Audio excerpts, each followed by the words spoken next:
Começa agora o programa 20 Minutos com Breno Altman.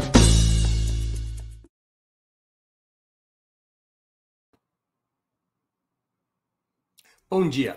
Hoje é 2 de março de 2022. Estamos dando início a mais uma edição do programa 20 Minutos.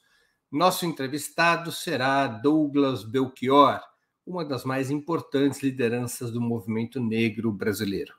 É um dos articuladores da Coalizão Negra por Direitos, criada em 2020. Antes de começar, quero pedir um pouquinho de paciência para dar nosso recado comercial. A Opera Mundi, como toda imprensa independente, é sustentado principalmente pelo apoio de seus leitores e espectadores.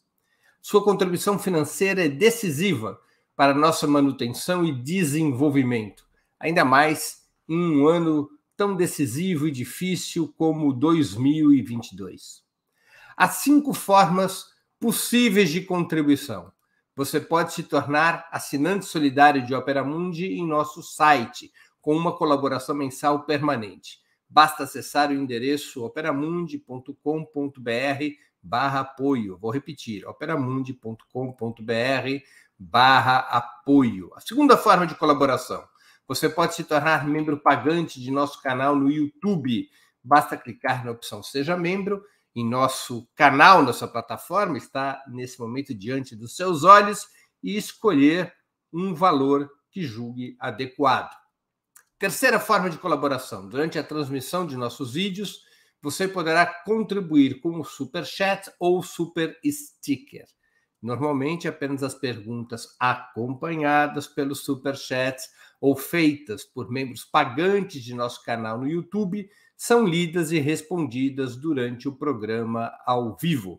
Quarta forma de contribuição. Se você estiver assistindo o programa depois de sua transmissão, ou nosso programa gravado, poderá contribuir com a ferramenta Valeu Demais, estipulando um valor de sua vontade e possibilidade. Finalmente, quinta forma de contribuição. A qualquer momento, você poderá fazer um Pix para a conta de Opera Mundi, de qualquer valor que julgue apropriado. Nossa chave nessa modalidade, nossa chave no Pix é apoie@operamundi.com.br. Vou repetir, apoie@operamundi.com.br. A nossa razão social é Última Instância Editorial Limitada. Além dessas 5 formas de colaboração, lembre-se sempre de dar like, de clicar no sininho e compartilhar nossos programas. São ações que aumentam nossa audiência e engajamento, ampliando também nossa receita publicitária, tanto no site quanto no YouTube.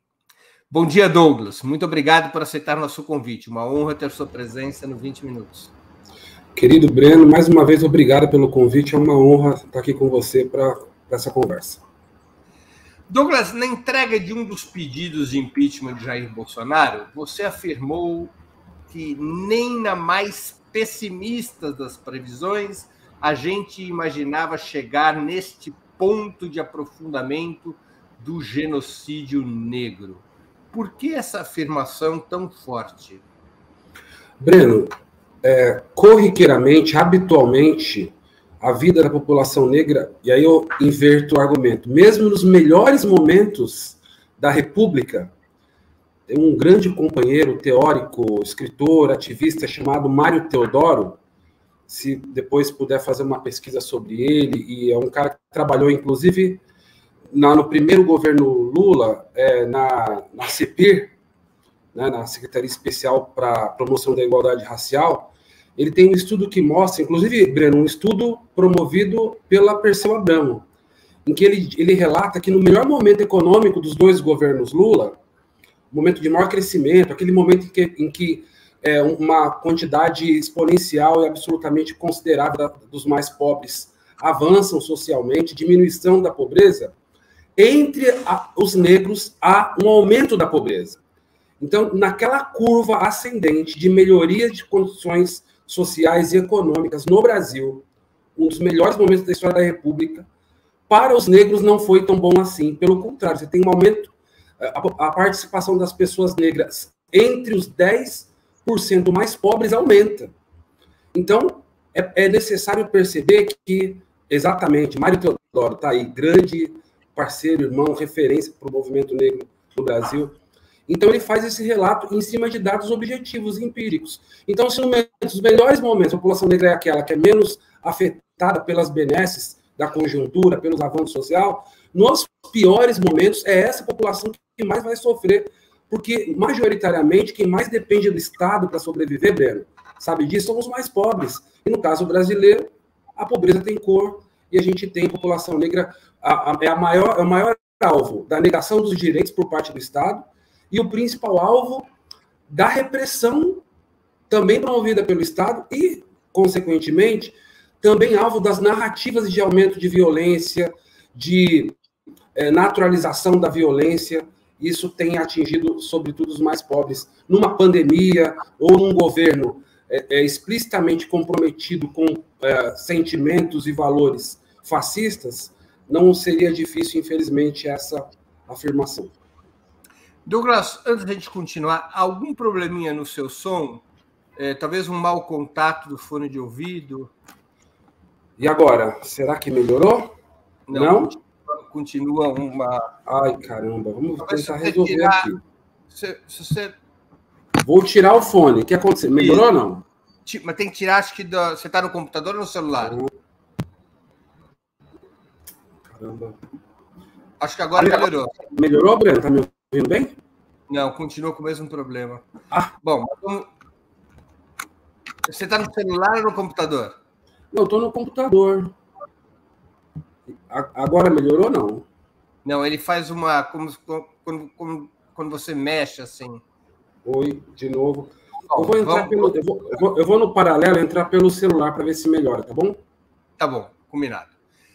Deixa eu te perguntar, a coalizão negra por direitos é uma resposta a essa situação de crescimento do genocídio negro durante o governo Bolsonaro?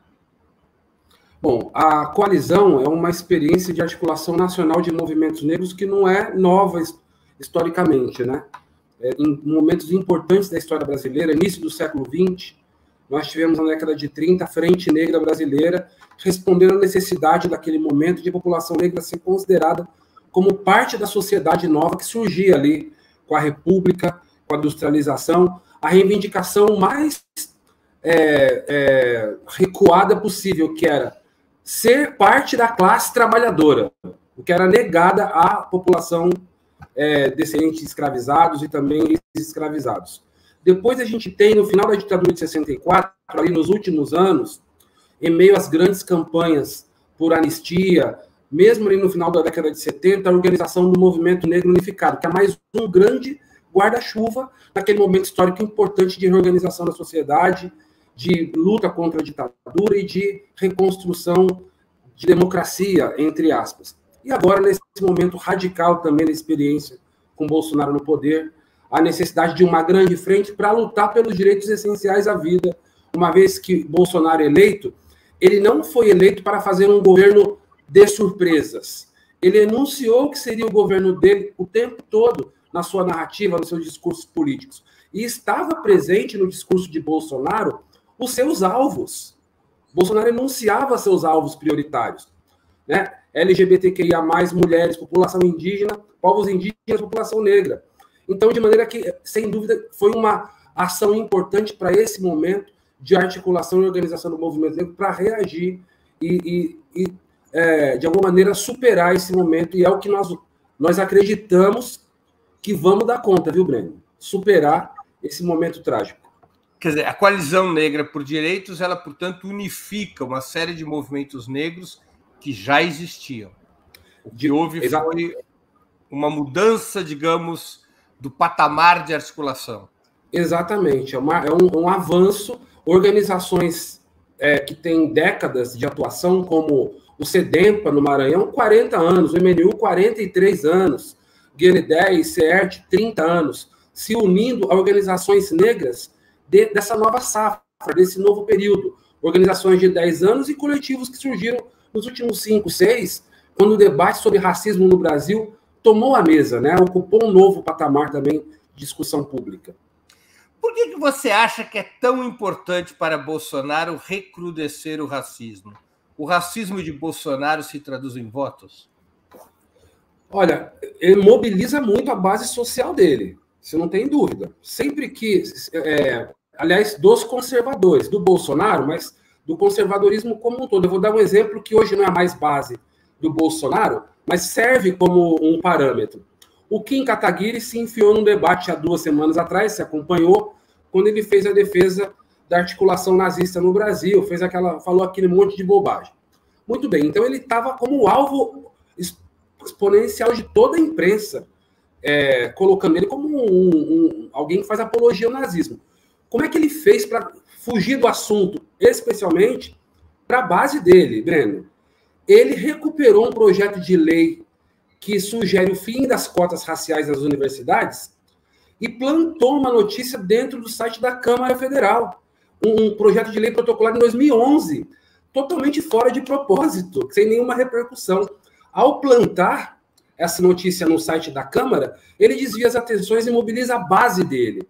Então, eventualmente, não dá voto em massa pela pauta em si, antinegro, embora a sociedade seja bastante conservadora e isso tem apelo. Mas, sobretudo, mobiliza a sua base ativa. Então, eles mobilizam esses temas no Congresso sempre em que a coisa piora. Isso cria cortina de fumaça para um lado, porque leva a nossa atenção para esses temas, mas, sobretudo, mobiliza a base deles. E acho que isso, sem dúvida nenhuma, é um elemento, é um ativo importante que eles têm. Quer dizer, você acha que, no caso do Bolsonaro, é um racismo, além de ele ser estruturalmente existente, é um racismo planejado?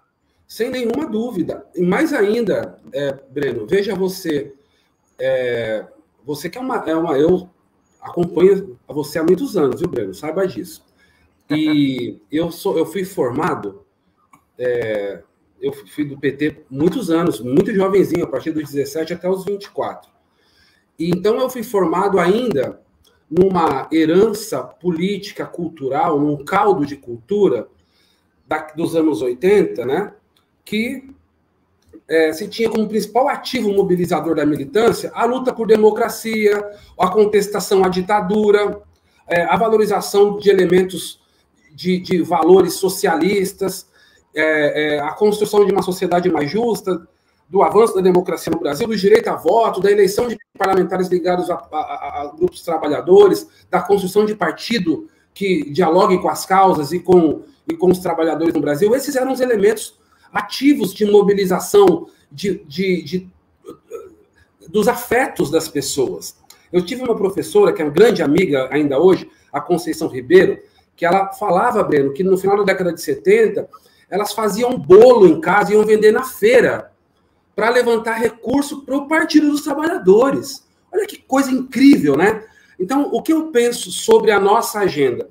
Que esses elementos ativadores dos afetos da política, hoje, não são mais aqueles. Não quer dizer que eles desapareceram, que eles não sejam importantes. Não é isso. Mas o ativo mobilizador dos afetos hoje, no Brasil, hoje, nesse momento, e nos últimos anos, tem sido a luta pelo direito das mulheres, o que alavanca a organização das mulheres. Isso é um ativo mobilizador radical. A luta pelo direito da população LGBTQIA+, a luta pelos direitos da população negra e dos povos indígenas. Esses elementos são ativadores do processo político hoje, mobilizadores. É isso que toca a juventude, é isso que mobiliza. A juventude que está na política hoje, Breno, está a partir destas agendas. Então, por acaso, tentam desqualificá-la, chamando de identitária, diminuindo a sua importância. Pelo contrário, são agendas de luta por direitos que, na sua maioria dessas agendas, são direitos da maioria do povo brasileiro, certo? Então, não é possível chamar de identidade ou de identitária uma agenda que diz respeito à maioria da população, que também é a maioria dos mais pobres, dos trabalhadores, para falar da agenda da luta antirracista, da luta contra o racismo. Portanto, esse também é um motivo que leva os conservadores e o bolsonarismo e o Bolsonaro a atacar essas agendas, porque eles sabem que aí é que está a força daquilo que faz oposição a eles. Entendi. Qual você acha, como é que você avalia a atuação, qual o papel de figuras como a do presidente da Fundação Palmares, Sérgio Camargo, nessa estratégia racista do Bolsonaro, na desconstrução das conquistas históricas do movimento negro? É uma estratégia antiga também, não é de agora, isso remonta os nossos tempos mais longínquos aí, da invasão europeia, do Império, da República. A gente tem uma sociedade que articula pensamentos de maneira geral, interesses de maneira geral. E a gente nunca conseguiu conformar grupos ou segmentos da sociedade que tivessem sido blocados numa posição específica e unificadora, absolutamente unificadora. Da mesma maneira que, historicamente, nós, do campo da esquerda, temos dificuldade em construir unidade entre os trabalhadores, unidade política, ideológica e unidade de ação, todos os demais segmentos têm. Está fácil organizar greve hoje? Quando alguém vem com essa provocação, você não fez a provocação, você fez a pergunta, mas a gente está habituado com esse tipo de provocação. Ah, mas e o Sérgio Camargo? Ah, mas os próprios pretos são não sei o quê. Lamentavelmente, parte de uma experiência empírica, é verdade. Eu tenho brincado, eu vou usar um termo aqui mais pesado, me perdoe. Eu tenho brincado, Breno, que hoje eu defendo o direito dos negros de serem canalhas. Porque os brancos são canalhas. E por que a gente não pode ser? Eu nunca vou tomar cerveja com o Holiday, com o Sérgio Camargo, com o negão do Bolsonaro, não vou ser amigo deles, jamais me organizarei politicamente ao lado deles. Não tenha dúvida. Mas eles têm o direito de existir. E nós vamos fazer luta política contra eles. Eles vão defender uma posição, nós vamos defender outra. Cumpre o papel de criar confusão na cabeça da maioria que não acompanha a política, que não percebe os meandros, que mistura tudo. E, além de tudo, é um elemento e é um argumento racista, porque nos unifica, como se todos os negros tivessem que ser iguais, a mesma posição. Não é. Todos somos diversos. Nós estamos assistindo uma guerra entre os brancos na Europa e uma comoção porque os alvos são brancos na Europa. Nesse momento, há uma diversidade dentre a branquitude mundial de posicionamentos políticos, ideológicos, entre os negros também. E está tudo certo. O que nos importa é conformar a maioria aqui do nosso posicionamento político e ideológico, que defende um mundo diverso e um mundo que seja possível de ser vivido para todos, inclusive para aqueles que nunca tiveram esse direito, Breno. No caso específico, eu estou falando aqui dos africanos e de toda a diáspora. Douglas, as posições que são manifestadas pelo Sérgio Camargo, elas representam, na sua avaliação, um pensamento influente entre os negros brasileiros? Tem auditório? Tem auditório no plenário conservador. Breno, eu vou mudar aqui para ver se melhora o áudio. Vamos tentar, só um minutinho.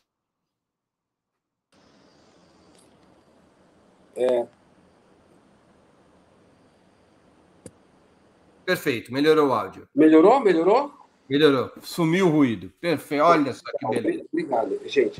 Não, tem ruído nesse mesmo campo, né?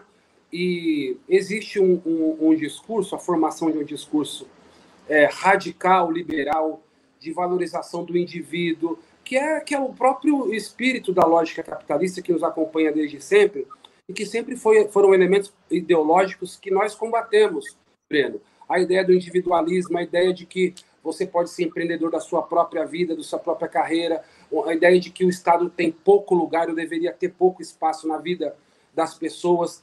Isso tudo é elevado à potência do debate racial. Então, não mudou. O artifício de pano de fundo ele não muda, mas ele tem a questão racial como um elemento a mais nessa elaboração. Então, tem vazão dentro desse setor e disputa a opinião pública que já está, de alguma maneira, ganha para o discurso liberal.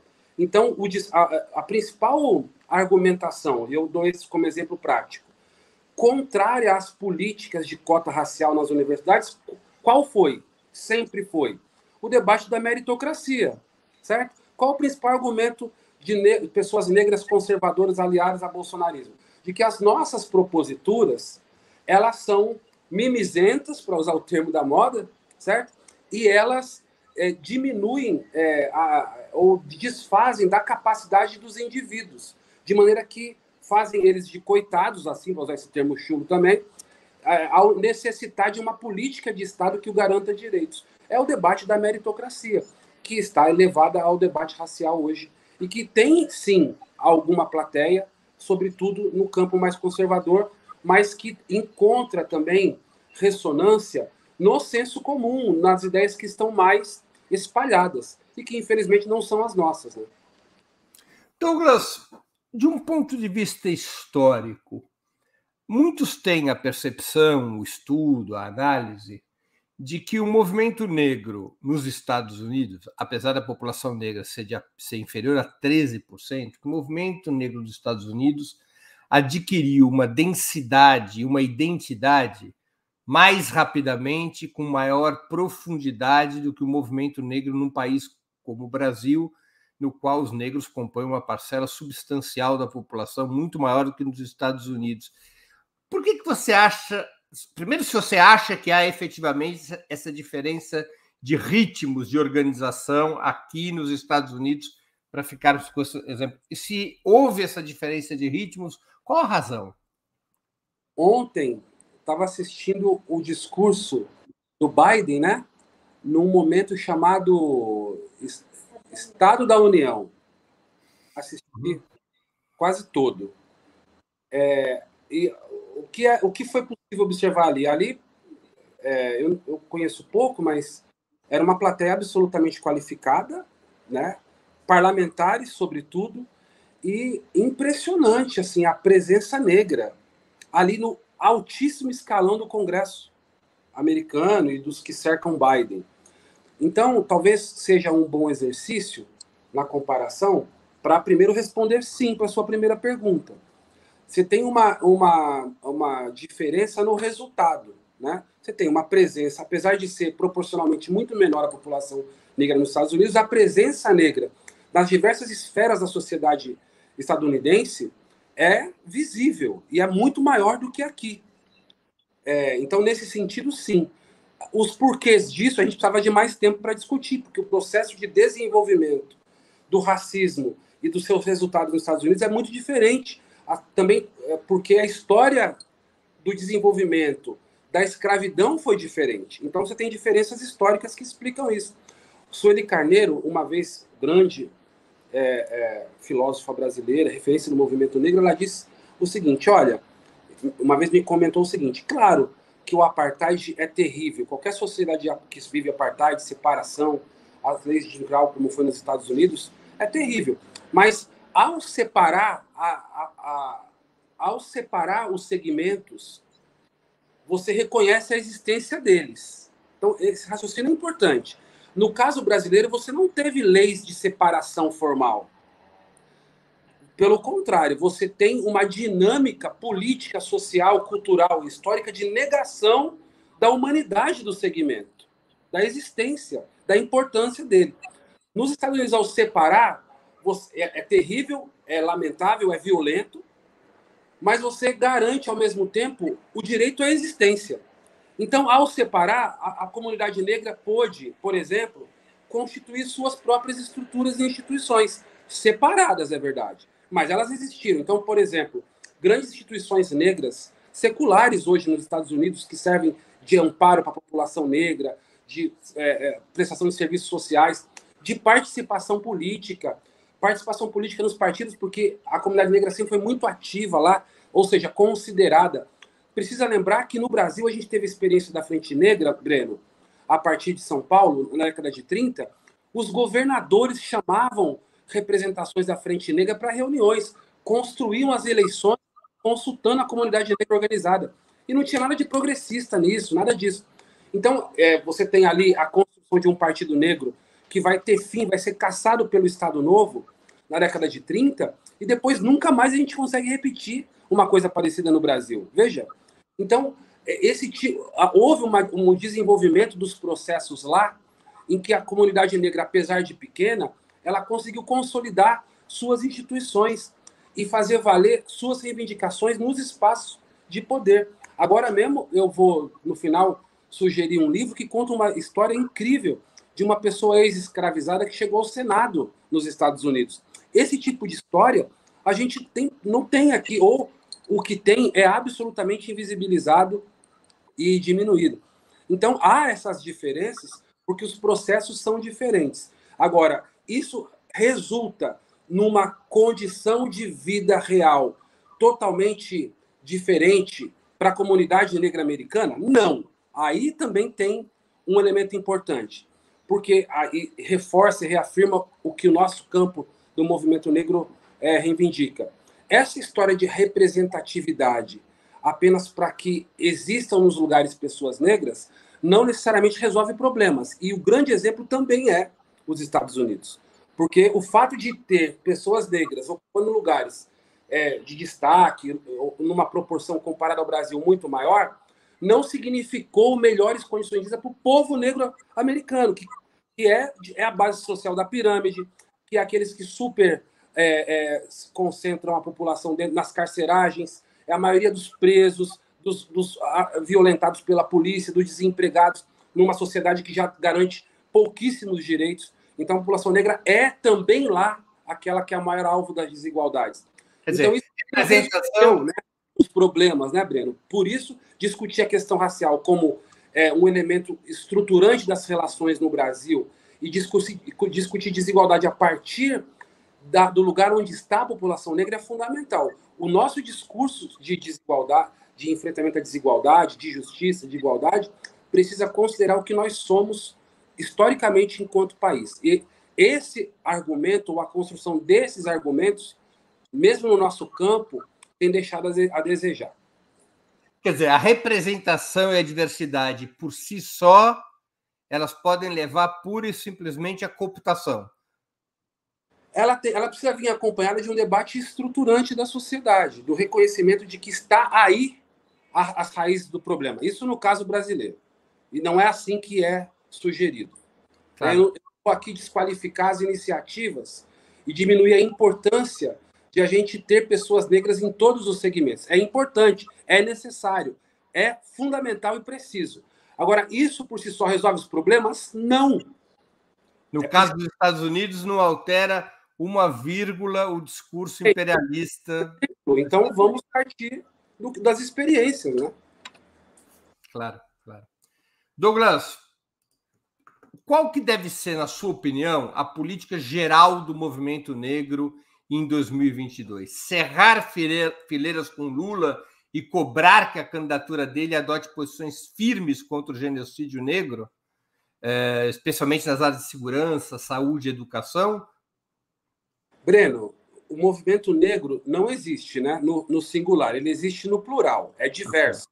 Certo? Perfeitamente. Então, o movimento negro do qual eu ajudo a construir, que é o movimento negro do campo popular, o movimento negro que se constrói historicamente durante todo o século XX, cravado no campo da luta por direitos, esse segmento, sem dúvida nenhuma, já fez essa opção, já está colocada, primeiro, tarefa fundamental, derrotar o Bolsonaro, né?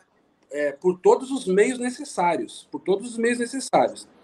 A candidatura do Lula é aquela que se apresenta como uma única, e que bom que é a dele, poderia ser uma do tal Centrão, e não é, então que bom que é a do Lula, capaz de derrotar o Bolsonaro. E não vai ser fácil e não está ganho. Então nós temos que fortalecer a candidatura do Lula, sem dúvida, e exatamente como você formulou, cobrar que seja um governo comprometido com as agendas da maioria do povo. Isso está na narrativa, mas a prática, e a gente tem a história para demonstrar, muitas vezes não acompanha o que a gente conversa, o que está no discurso. E a gente precisa lembrar que voltar ao ponto imediatamente anterior à existência do Bolsonaro não resolve nossos problemas. Então eu vou aqui de novo lembrar o que eu disse no início. No melhor momento da história da República, com o Lula tirando milhões da miséria, quando você faz o recorte racial, você tem aumento de pessoas negras entre os miseráveis.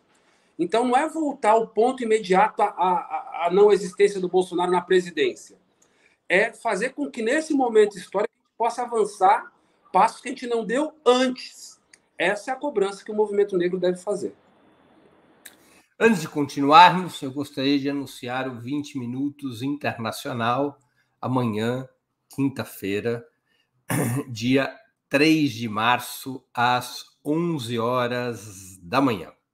Nosso convidado será Miguel Borba, professor da Universidade de Coimbra, o tema Ucrânia, como será o amanhã? Nós vamos conversar sobre as mudanças possíveis no cenário internacional a partir do conflito em curso no leste europeu. Uma conversa muito importante para entendermos como essa situação na Ucrânia pode refletir sobre a ordem mundial. Aproveito também para pedir novamente que vocês contribuam financeiramente com Opera Mundi. Lembrem-se, há 5 formas de fazer. A primeira é a assinatura solidária em nosso site, operamundi.com.br/apoio. Eu vou repetir, operamundi.com.br/apoio. A segunda é se tornando membro pagante de nosso canal no YouTube. Basta clicar em Seja Membro e escolher um valor. A terceira é contribuindo agora mesmo com o Super Chat ou Super Sticker. A quarta é através da ferramenta Valeu Demais, quando assistir nossos programas gravados. A quinta é através do Pix. Nossa chave é apoie@operamundi.com.br. Eu vou repetir, apoie@operamundi.com.br. A nossa razão social é Última Instância Editorial Limitada. Sua contribuição é fundamental. Desta contribuição dos nossos leitores e espectadores que depende do desenvolvimento do Opera Mundi. Então, eu peço a todos que estão nos assistindo ou que nos assistirão depois que façam um esforço, que colaborem, que contribuam, que escolham uma dessas modalidades de contribuição, Superchat, Super Sticker, Pix, assinatura solidária, tornar inscrição como membro pagante do nosso canal no YouTube. Qualquer dessas ações, com qualquer valor possível, para nós é muito importante. Façam um pedido especial a todos que estão nos assistindo. Douglas, como é que você vê a candidatura do Geraldo Alckmin, que não é conhecido por políticas antirracistas, a vice do Lula? Bom, complexo falar isso, porque além de movimento negro, Breno, eu sou professor em São Paulo, certo? Então, não há argumento possível para me convencer da razoabilidade da decisão, que parece ser uma decisão. Então, que fique explícito aqui que, sem dúvida nenhuma, que o movimento negro organizado, em todas as suas vertentes, tem críticas a essa possibilidade. O Alckmin, antes da existência do Bolsonaro como essa figura política nacional, quem ocupava o lugar da construção da ideia de um grande genocida no Brasil era ele. Não me faltam fotografias e experiências, atos, protestos, em que a gente não carregasse ali uma faixa acusando o Alckmin de genocídio, do genocídio negro no Brasil. Especialmente pela atuação da Polícia Militar em São Paulo? Tudo pela atuação da Polícia Militar, sobretudo. Mas não apenas. Infelizmente, como violência da polícia contra pessoas negras mobiliza poucos afetos, o que mobilizou mais e mobiliza mais o imaginário que justifica a truculência do Alckmin sem dúvida, 2 elementos que mexem mais com os afetos no geral, que é a violência e a truculência contra professores organizados e mexer em recurso destinado à merenda e mudar para outros fins. Né? Eu tenho um vídeo emblemático, que eu não sei como responder, certo? Que é imagens, cortes rápidos, imagens de violência da polícia em protesto contra professores, atirando em jornalistas, com uma música do Jorge Ben, no fundo. Os alquimistas estão chegando os alquimistas estão chegando. Então, a posição, veja, eu não tenho nenhum... Você sabe que eu me refiliei ao PT agora, né? Fiz isso com muita felicidade, é um acerto na atuação política do nosso grupo aqui em São Paulo. sou candidato, né, pré-candidato a deputado federal aqui pelo estado de São Paulo, e durmo pouco e dormirei menos para eleger o Lula presidente, seja qual for o vice. Seja qual for o vice.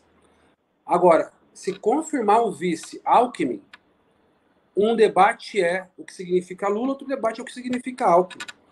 E tocamos o barco, né? Vamos eleger o Lula em qualquer que seja o contexto, porque disso depende o futuro do Brasil. Então não é um debate tranquilo, fácil. Nós não temos nenhum tipo de condição, eu, militante, o grupo que eu participo, o movimento negro como um todo, não tem nenhuma incidência sobre as decisões que o partido tem ou terá na definição do Alckmin como vice, mas não tenha dúvida de que será traumático e que a gente, né, espera que as consequências disso não sejam ruins. Vamos trabalhar para que não seja.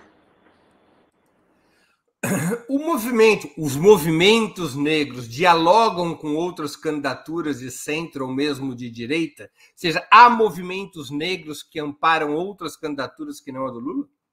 Olha, como eu disse, o movimento negro é diverso, porque eu posso até, no meu íntimo, olhar para determinada articulação e dizer, isso aí não é movimento negro, isso aí é outra coisa, né? Amparado na nossa tradicional... nós, do nosso campo da esquerda, nós somos muito prepotentes também, né? A gente acha que o que a gente faz é o melhor do mundo e está sempre certo, então eu sempre tento me ater a isso. O que eu considero o movimento negro de luta por direitos, do campo que, de maneira coerente, o movimento negro se articula, eu defendo a ideia de que não existe outro lugar político de organização do movimento negro para que ele seja coerente que não no campo da esquerda. Mas é um posicionamento que eu aprendi, da onde eu me alimento, da onde eu fui educado. Existem outras percepções que eu discordo, mas elas têm o direito de existir.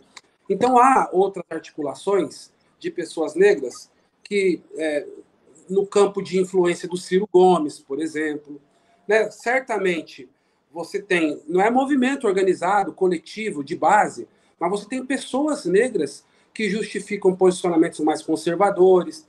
Você tem pessoas negras que se organizam também num campo mais liberal, que nesse momento da história estão próximo do Lula, que vão fazer campanha e tal, mas que em outros momentos a gente tem diferenças que são muito importantes, mais ou menos próximo de empresários, mais ou menos próximo de grandes meios de comunicação.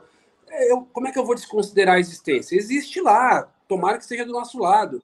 Nós vamos ter uma unidade pontual nesse momento da história, mas são grupos diferentes, não somos nós, né? Não bebem da mesma fonte e não defendem os mesmos pressupostos políticos, ideológicos.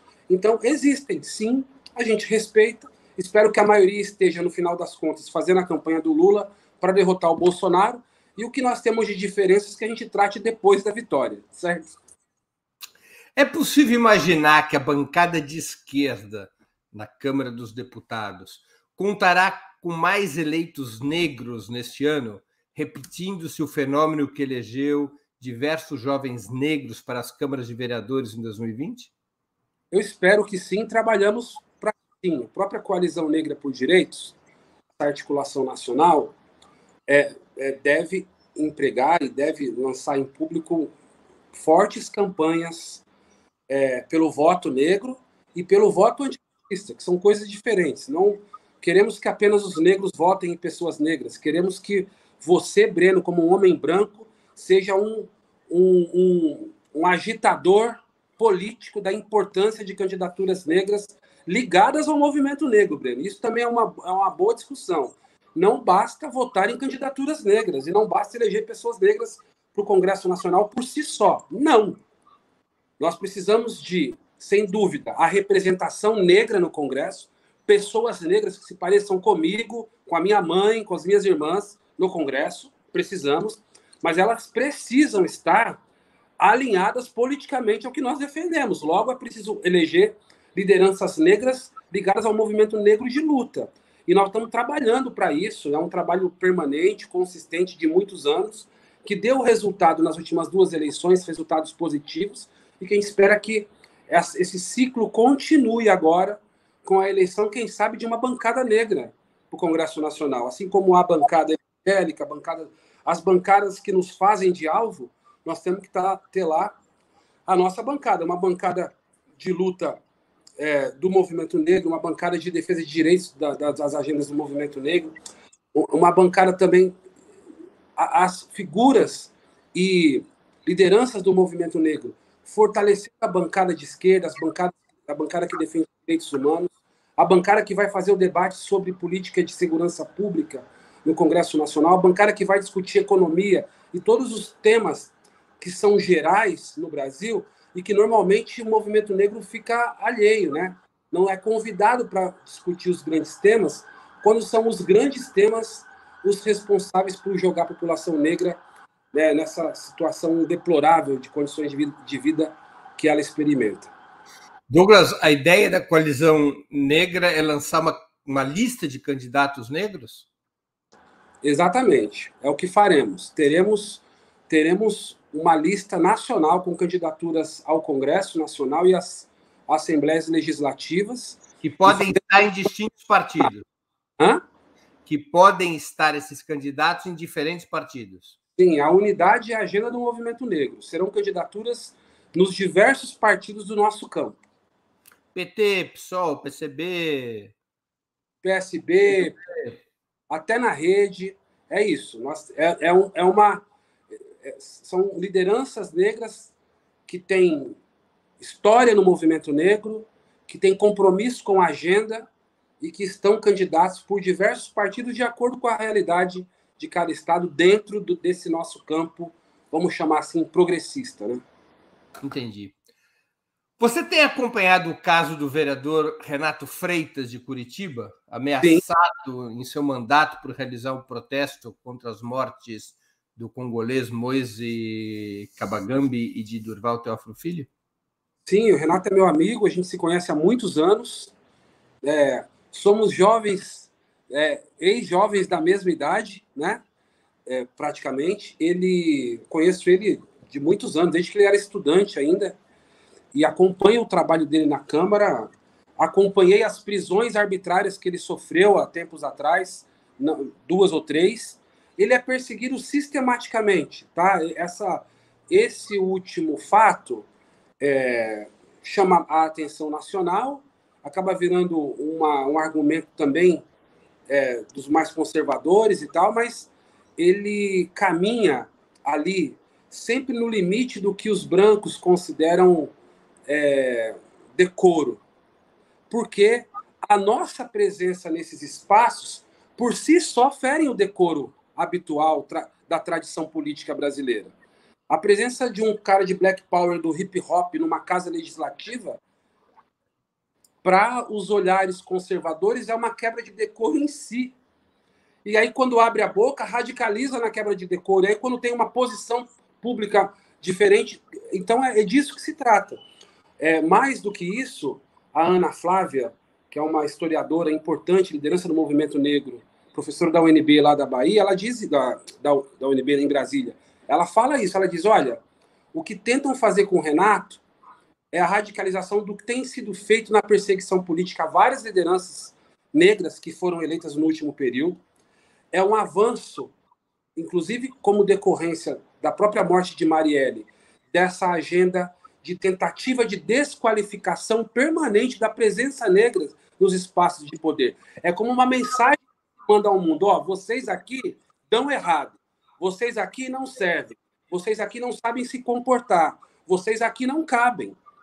Então, existe uma mensagem subliminar nessa postura, nessa perseguição sistêmica a essas lideranças, não apenas ao Renato, a Paola aqui em Campinas e outras tantas, não vou lembrar nomes agora, mas que significa isso. É uma tentativa de criar no imaginário, no senso comum, a ideia de que não adianta votar, melhor nem votar, porque se for eleito, o que vai acontecer? Vai perder o mandato, não vai conseguir se estabelecer, vai dar trabalho para as lideranças da esquerda, que tem que ficar protegendo o tempo todo. Tem efeito até para dentro. Tem efeito até para dentro, você entendeu? O nosso recuo. Se fosse uma outra liderança e uma outra origem, será que o apoio seria o mesmo ou seria maior? Tem essa pergunta também. Então, nós podemos começar a conviver com uma espécie de pragmatismo racista. Sem nenhuma dúvida, sem nenhuma dúvida. Então, eu quero reafirmar aqui minha solidariedade ativa ao Renato e a defesa do mandato dele. É importante para nós do movimento, para a sociedade, para a esquerda, que a gente mantenha o mandato do Renato. É muito importante. Perder o mandato do Renato é um péssimo sintoma para o que há de vir. Não podemos perder, porque o mandato dele... Você assistiu a bronca que o Lula deu nele? Olha, veja, o Lula, né, seja lá o que ele fala, ele é aplaudido, né? Eu não acho que ele acerta todas, nem acerta sempre. Como você não acerta, como eu não acerto. Eu não achei conveniente, eu acho que era desnecessário, né? Eu acho que ele podia se manifestar de outra maneira. O Renato é um quadro do Partido dos Trabalhadores que precisa de renovação. Nós precisamos colocar o Renato no lugar que ele tem e merece. Ele é uma liderança, representação política do segmento que a maioria do povo brasileiro. É isso que ele é. Você acha que a esquerda hoje é mais antirracista do que quando você começou a militar? Eu acho que o movimento negro venceu a etapa da discussão, do debate narrativo, certo? Então, o Florestan Fernandes, Breno, ele tem uma frase que é colocada como autoria dele, que ele diz, que ele dá uma espécie de conselho, né? Ele diz, olha, não se deixar ignorar, né? Não se deixar ignorar, e depois não se deixar cooptar. Então, seja lá o que for que a gente tem que fazer, tem que alcançar um grau de importância que os nossos inimigos não possam ignorar a nossa existência. Eles são obrigados a dizer. Então, nós vencemos essa etapa. Você entendeu? Agora, a sociedade brasileira é obrigada a dizer. Há 5 anos atrás, Breno, 6 anos atrás, isso não era um tema da esquerda, não é da sociedade. Da esquerda. A gente se acompanha há alguns anos, eu sou um militante de esquerda que sempre reivindiquei isso, e apanhava dos meus irmãos do movimento negro por isso, certo? Mas era ignorado e também apanhava dentro da esquerda por defender teses de luta contra o racismo. Entendeu? Então, eu sou alguém que viveu essa transição por dentro da agenda. O momento em que esse debate era mal recebido dentro das salas de debates nos partidos de esquerda, nos movimentos sociais. Eu sempre fui convidado para discutir esse tema, que era um tema não discutido entre os nossos, por um lado. E agora, no momento em que não é possível discutir desigualdade no Brasil, e desigualdade é o grande tema de fundo da esquerda, da existência da esquerda, certo? É o enfrentamento às injustiças e à desigualdade. No caso brasileiro, não há enfrentamento a esses elementos sem discutir racismo, porque o Brasil é um país estruturalmente racista, de maioria negra, em que o Estado sempre esteve voltado para violentar essa população. Então, nós vencemos esse debate. A próxima orientação do Florestan é não se deixar cooptar. À medida em que você não é ignorado, cuidado, vão tentar te comprar, vão tentar te levar para o outro lado, vão tentar te... Não podemos desistir. E aí a gente está marcando posição, não tem cooptação aqui. A nossa agenda é a nossa agenda, sendo no movimento, sendo no partido. Qual é o próximo passo e a orientação do Florestan? Não se deixar eliminar. Porque a hora que os caras veem que você não pode ser ignorado e que você não se vende, não é cooptado, o que eles tentam? Eliminar a gente. Eliminar. E aí, ante a eliminação, dê um passo atrás estrategicamente e lute sempre. Essas são as orientações do Florestan. Eu acho que a gente segue isso hoje, sabe? E nós colocamos sobre a mesa do país o debate sobre racismo. E isso é importante. Então, nesse sentido, sim, as esquerdas têm um trato com esse tema diferente e muito mais avançado do que tinha há anos atrás. Isso significou já mudanças estruturais na própria dinâmica das esquerdas? Ainda não. Mas o que eu acho, Breno, é inevitável, vai acontecer, sabe? E não tem a ver com a vontade de um indivíduo, de uma liderança, ou de um segmento, ou de uma instituição. Diz respeito a uma demanda que a sociedade hoje coloca. É pressão da sociedade brasileira. E nós vamos ter que ouvir. Isso vai acontecer mais cedo ou mais tarde.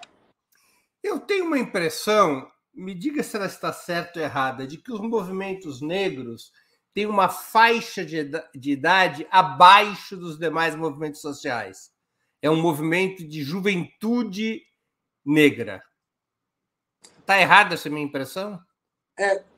Quando você olha para o retrato de agora, está certo. Como eu disse no início, o elemento mobilizador dos afetos na política hoje são essas agendas. E, sobretudo... Eu digo isso assim, porque eu vou a uma reunião do PT, eu vejo muita gente de cabelo branco, que nem eu, assim, ou já sem cabelo. Ou já sem cabelo como eu.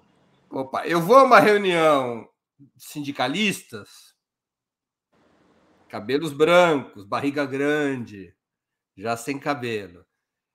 Quando eu vejo na rua os movimentos negros, a minha percepção não é empírico, eu não conheço pesquisa, é de que é um movimento de mulher, de predomínio feminino e jovem. Essa impressão é correta? É corretíssimo. Nada, absolutamente nada contra os mais velhos. Pelo contrário, na nossa tradição de movimento negro, na tradição de África, dos povos africanos, há de se valorizar radicalmente a experiência. Os mais velhos são fundamentais. E nós temos os nossos mais velhos que são os nossos orientadores, os nossos guias. Então, não há... um movimento que não tem velho não vai para frente também, não. Precisa dos mais velhos. O legal é que esses jovens estão hoje, isso, e a gente tem que reconhecer, tem muito efeito das políticas públicas promovidas pelos governos do PT, que, por mais que tenha sido insuficiente, abriu portas de espaços das universidades, sobretudo, mas possibilidades de outras articulações que garantiram que a gente pudesse avançar nesse campo. Você sabe que a gente não tinha bibliografias de autores negros nas universidades, cara. E isso é pressão dos mais jovens que, ao entrar na universidade... Breno, isso é sensacional, cara. Tem que ser estudado. O que não falta é relato de jovens negros que, ao chegar na universidade, precisa brigar para que a sua tese, a sua proposta de mestrado, doutorado, conclusão de curso, seja aceita pelos professores. Porque eles querem discutir temas que a universidade nunca discutiu aqui no Brasil. E está cheio de autores fora do Brasil. Então, uma movimentação radical, revolucionária aconteceu nesses anos, em que as universidades foram obrigadas a renovar suas bibliografias, cara. Em que os professores foram estudar outros autores que nunca tinham lido fora dos brancos do nosso campo e tal, e foram ler autores africanos, foram ler autores europeus que discutiam questão racial, que isso não tinha acontecido. Isso aconteceu nos últimos 10 anos apenas. Isso formou um exército, eu posso dizer e afirmo isso aqui, que não é uma afirmação minha, é uma afirmação do Paulo Ramos, meu querido amigo, ativista, militante, um cara que trabalha também na Perseu Abramo, que ele disse que a vanguarda da intelectualidade brasileira hoje é negra. E são de jovens. Então, a sua percepção está correta. E ela não é só no movimento negro, tá? Isso diz respeito a essas últimas, talvez uma ou duas gerações, do ativismo político brasileiro que está calçado a partir destas agendas.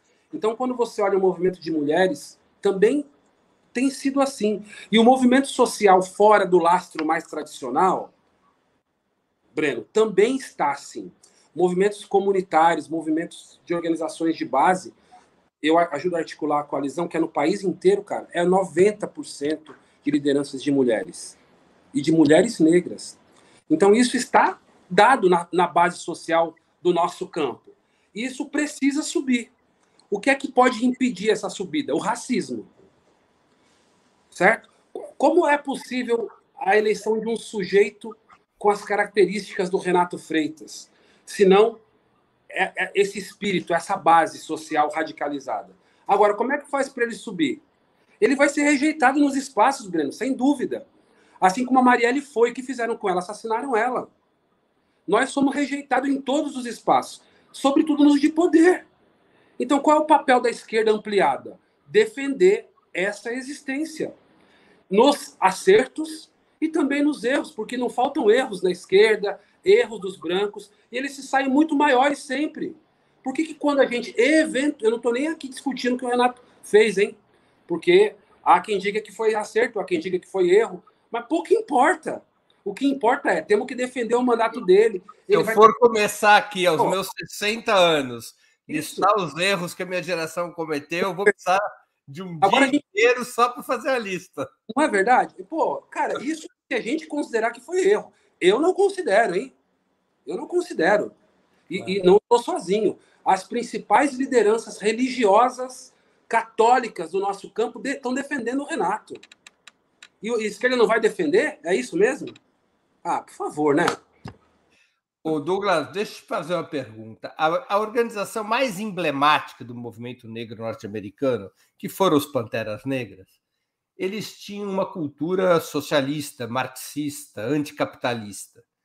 Você acha que esta cultura socialista, anticapitalista, ela é importante e crescente no movimento negro brasileiro, ou os movimentos negros brasileiros vão por outro caminho? Olha, tem primeiro um ranço histórico, né? Você tem o problema é que as organizações políticas e as experiências políticas explicitamente socialistas e que bebem dessa fonte, no desenvolvimento, nós temos traumas no desenvolvimento das relações históricas do movimento negro com essa vertente. E, agora, isso não impediu que o movimento negro brasileiro tenha tido raízes, especialmente porque você tem duas fases muito importantes na organização do movimento negro brasileiro pós abolição da escravidão. Você tem a experiência como marco, né? Marco da Frente Negra Brasileira na década de 30, que era uma frente e reunia ali ativistas, militantes de diversos segmentos ideológicos dentro da Frente Negra Brasileira. A Frente Negra, sobretudo, trazia dois fortes, grandes pilares de atuação, que era, por um lado, a assistência social, a luta por direitos sociais e econômicos, e educação, ou seja, acesso a trabalho e renda. Né? Você tem, Breno, jornais, eu não vou me lembrar nomes agora, mas tem teses de mestrado, doutorado que fazem esse relato, muitas publicações, da dificuldade das experiências sindicais incorporarem os trabalhadores negros no início do século, né? Ali quando o Brasil estava se industrializando, as pequenas fábricas e tal. Mesmo dentro do campo da organização dos trabalhadores, tinha muito racismo. Tem jornais que relatam isso, jornais sindicais rechaçando a presença negra nos seus espaços. Então, você tem uma construção de uma relação conflituosa, difícil, no decorrer do século XX. Mas, Douglas, me perdoe uma questão. Por exemplo, o Partido Comunista Brasileiro, que faz 100 anos daqui a pouco, ele tinha, já nos anos 30 e 40, uma forte presença negra na sua direção. Né? O caso mais conhecido é de Carlos Marighella, mas o Partido Comunista teve um negro candidato a presidente da República nos anos 30, o Minervino de Oliveira, a bancada constituinte do PCB em 46, era de maioria negra. Você acha que houve depois daquela época, houve um retrocesso? Não, eu acho que, primeiro que mesmo nessa época, você tinha essa participação, que é muito importante, eu não estou aqui generalizando, né? Nem dizendo que não havia, estou dizendo que havia uma diversidade. Mas, no geral, isso recrudesceu à medida em que as novas experiências da esquerda você não tinha a participação de pessoas negras nesses mesmos lugares. Então, há um recrudescimento. Você tem essa experiência inicial, mas isso não permanece no tempo nas experiências do nosso campo que vão vingar depois. Então, isso é visível. Agora, existe, sem dúvida, um traço de racismo presente na articulação do nosso campo. Né? Evidente. Quando isso, eu falei do primeiro marco, que é a Frente Negra, que reunia, tinha comunistas, tinha liberais, tinha até integralistas. Claro. Dentro da Frente Negra. Né? O Abdias Nascimento, uma grande liderança negra, teve relações com o integralismo. Flertou com alguns lá no início. Então, é para você ver o tamanho da complexidade do negócio. Discutir isso, pretos na política, é complexo, cara, na nossa história. Mas aí depois você tem, para fazer de novo aqui a justiça, para não lembrar do Abdias só na relação dele com os integralistas, é um flerte rápido na sua juventude. Sim. Ele depois revê isso muito rapidamente, vai construir Teatro Experimental do Negro, escreve um documento importantíssimo sobre o quilombismo, em que ele vai discutir a relação dos negros com essas ideologias brancas europeias e organizar o pensamento sobre o que seria uma ideologia negra no Brasil. Muito importante, muito significativo. Isso em relação ao Abdias, que inclusive, Breno, está com uma exposição sobre a vida do Abdias aqui no MASP, na capital de São Paulo. Depois disso, organizada pela sua esposa, a Elisa Marquim. Depois disso, o segundo marco é o MNU. O MNU é formado, Breno, no final da década de 70, sobretudo por militantes de esquerda. Militantes que, inclusive, se organizavam dentro das universidades, que resistiam à ditadura, com militantes que resistiram à ditadura.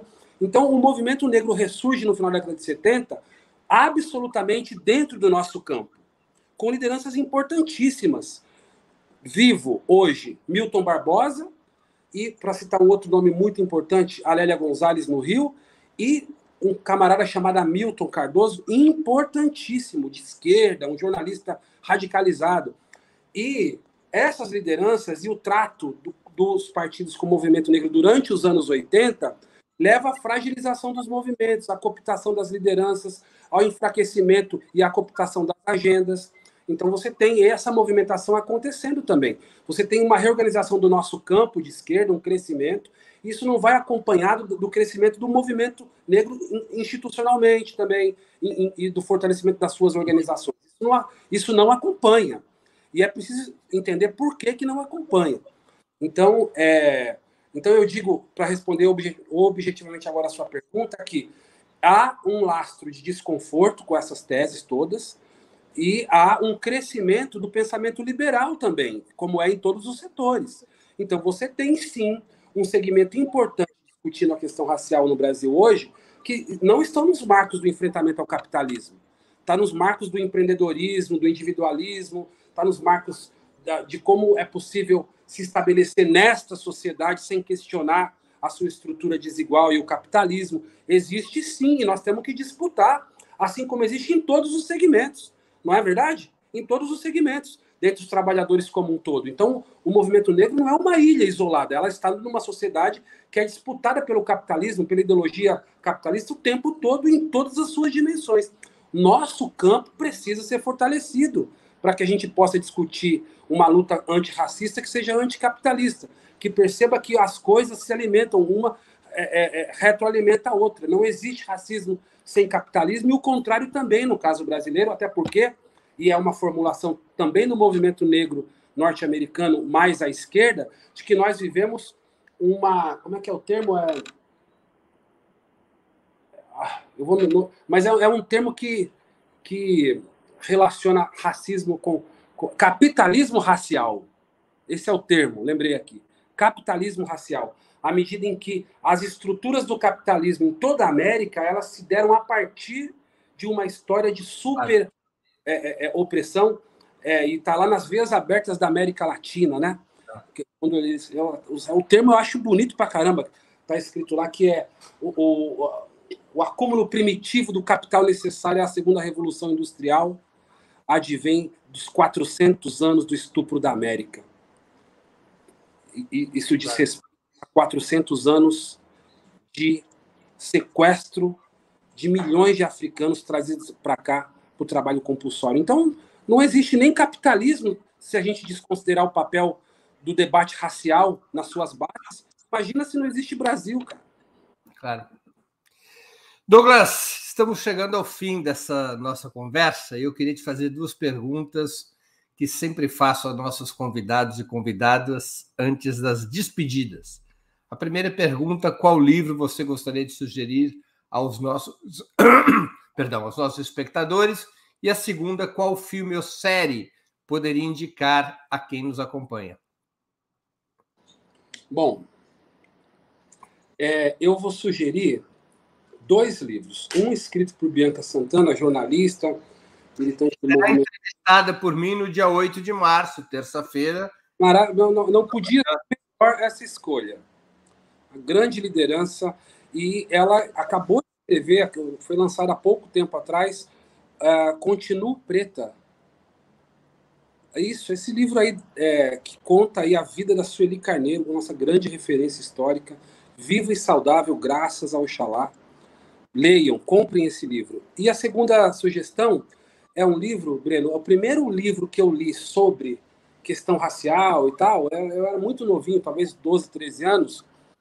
É um livro que eu ganhei de um amigo, que se chamava Caminhos da Liberdade, de Word Fest, que é a história, e tem muito a ver com o que a gente falou aqui, sul dos Estados Unidos, Guerra da Secessão, e uma pessoa, um homem ex-escravizado que se torna senador nos Estados Unidos.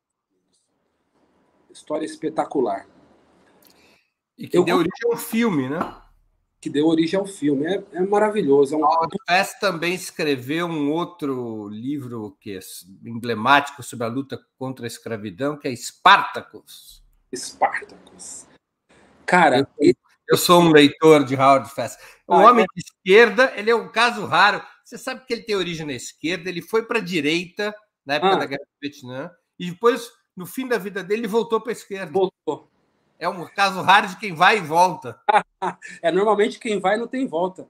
Quem vai não tem volta. Cara, ele é um grande escritor, um grande escritor. Ele é um grande escritor. E esse livro dele, eu acho que foi o primeiro livro que eu li na vida. Aquela história de você pegar um livro e ler do começo ao fim, não parar no meio, né? E ele ocupa o meu imaginário desde muito cedo. Eu acho que ele tem um papel importante também nas minhas decisões de atuação, de ficar no movimento, de disputar a eleição. Tem um lugar importante. Muito bem. E filme ou série? Fiquei anos sem ter esse livro, e aí eu consegui comprar exatamente essa versão aí da editora Record. Agora não sebo, aí encontrei. Tá, paguei caríssimo, mas valeu a pena. Tá aqui guardadinho.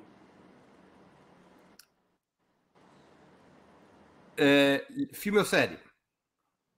Caramba, aí eu sou mais difícil. Cara, eu assisti esse This Is Us, que muita gente comenta. Sim. Que é muito forte, a gente chora muito, aí eu dei uma parada aí, entendeu? Mas é muito bom, é muito forte, emocionalmente muito forte. Uma crítica que eu já vi, eu assisti já boa parte do This Is Us. Há uma crítica que eu ouvi, que eu não sei se eu concordo ou não, mas enfim, não importa se eu concordo ou não, de que o This Is Us é o emblemático do pensamento antirracista liberal. Você concorda com isso? Caralho, eu teria que pensar, não sei se eu concordo, talvez seja. Porque é uma família negra, bem-sucedida. Cara, mas então, pode ser, mas aí isso flerta com outros pensamentos que eu preciso pensar melhor, porque é isso, como um militante de esquerda, quando eu olho assim, automaticamente significa rejeitar esse lugar também, né? Do negro bem-sucedido. E será que... Não sei se é correto pensar assim, sabe? De maneira, é uma grande série. Né? Não, super sério. This Is Us é uma série bem bacana, bem bacana. Agora, se você tiver muito afetado, muito sentimental, é melhor não, tá? Ou eu tenho uma vantagem para assistir essas séries, Douglas. Eu sou muito pouco afetado por assim, formação. Tinha uma companheira minha que dizia que eu tenho uma pedra no lugar do coração. Isso não é nem verdade, mas eu gosto de ver esses filmes dramáticos, assim, como eu gosto de ficar aqui em casa ouvindo ópera e lendo. Tá certo. Eu já não. Você sabe que tem uma coisa da unidade negra no mundo.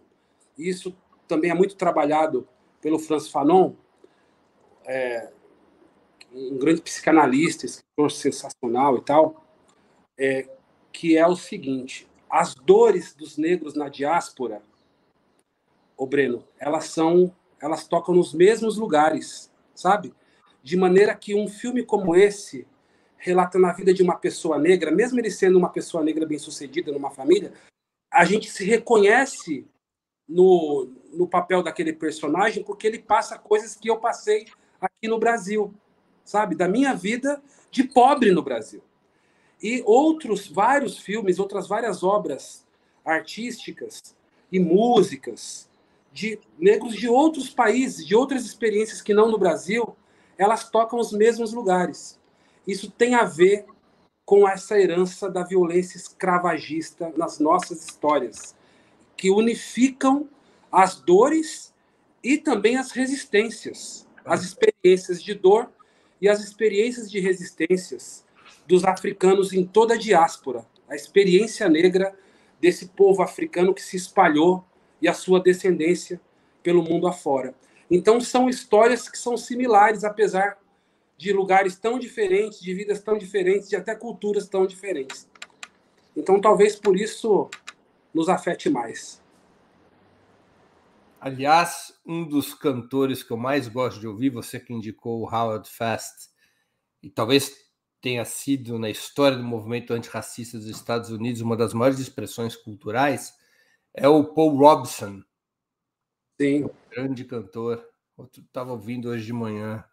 Muito bem. Douglas, eu queria agradecer muito pelo teu tempo e por essa conversa tão interessante, informativa e simpática. Muito obrigado pela sua presença. Breno, obrigada mais uma vez pelo convite. É uma honra para mim e é razão de prestígio, hein? Ser convidado aqui para falar no Breno Altman. Te agradeço. Obrigado, Douglas. Boa sorte. Valeu, abraço. Também agradeço a todos e todas que assistiram esse programa, em especial aqueles que puderam fazer contribuições financeiras ao nosso site e ao canal de Ópera Mundi no YouTube. Sem vocês, nosso trabalho não seria possível e não faria sentido. Um grande abraço a todos e a todas. Para assistir novamente esse programa e a outras edições dos programas 20 Minutos, se inscreva no canal do Ópera Mundi no YouTube. Curta e compartilhe nossos vídeos, deixe seus comentários. O jornalismo de Ópera Mundi é mantido com o seu apoio. Faça uma assinatura solidária em www.operamundi.com.br. Com um pequeno valor mensal, você nos ajuda no desenvolvimento de um jornalismo independente e de qualidade. Obrigado pela audiência e até a próxima.